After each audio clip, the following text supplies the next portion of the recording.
Asalaamu calaykum waraxmatullaahi wabarakaatuh. Kulanti wanaagsan akhyaaray. Waxaan ka hadlaynaa OTC drugs ama over the counter drugska waxa loo yaqaano.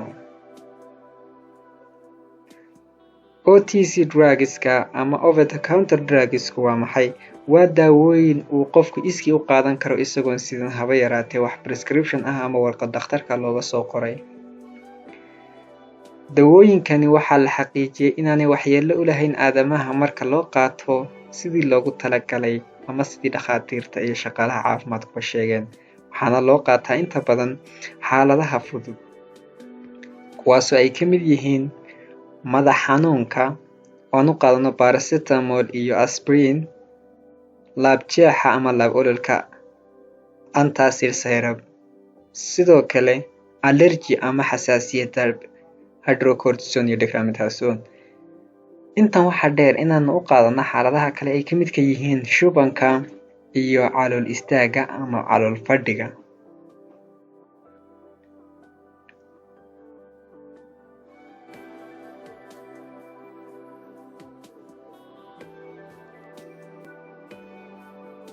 Haddaba,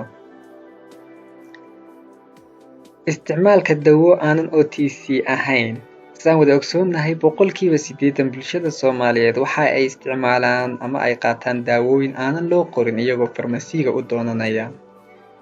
Dawooyinka antibacterialka ah iyo dawooyinka wadnaha loo isticmaalo ee ay ka midka yihiin antihypertensive agentiga ama kuwa dhiigkarka ah. Dawooyinkan oo halis badan u yeelan kara nolosha aadamaha haddii loo qaadan waayo sidii loogu talagalay. Haddaba, isticmaalka dawo aan lagu qorin waa mid aad u halis badan, dhibaatadeedana wadataa, waxayna noqonaysaa mid khatar ku noqon karta caafimaadkaaga.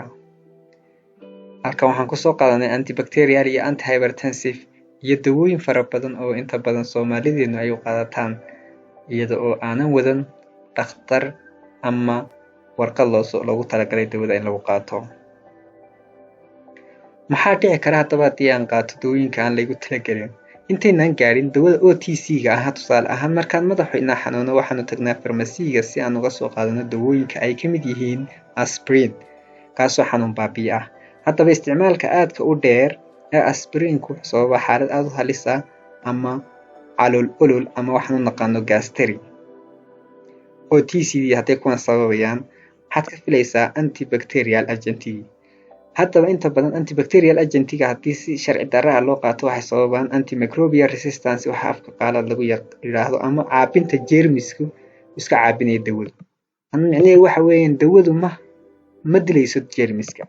Marka qofkii laga daweynayay xanuunka waxay noqonaysaa inay ku qaadato waqti ama ay daaweyn weydaba. Sidoo kale waxaa jira dhibaatooyin aad u fara badan oonan halkan kusoo sheegin generally, laakiin waxa ogaansho ah in dhibaatooyinka caafimaad oo aad u ballaaran ay geystaan dawooyinka la iska qaato iyadoon prescription la wadan. Si aad haddaba u qaadato dawada saxda ah, la tasho xirfadle caafimaad oo aqoon u leh dawada sida dhakhtar ama pharmacist si loo hubiyo dawada saxda ah ee aad qaadan lahayd. Ogow, daawadu dhib iyo dheefba waa mid wadata. Intaan dheef ka filayno ama intaan caafimaad ka filayno in la eg bay dhibaato wadataa. Ha ilaawin inaad nagala wadaagto fikradaada adigoo nagala soo xiriiriya pharmacy profession of somali@gmail.com. channelkana subscribe saar.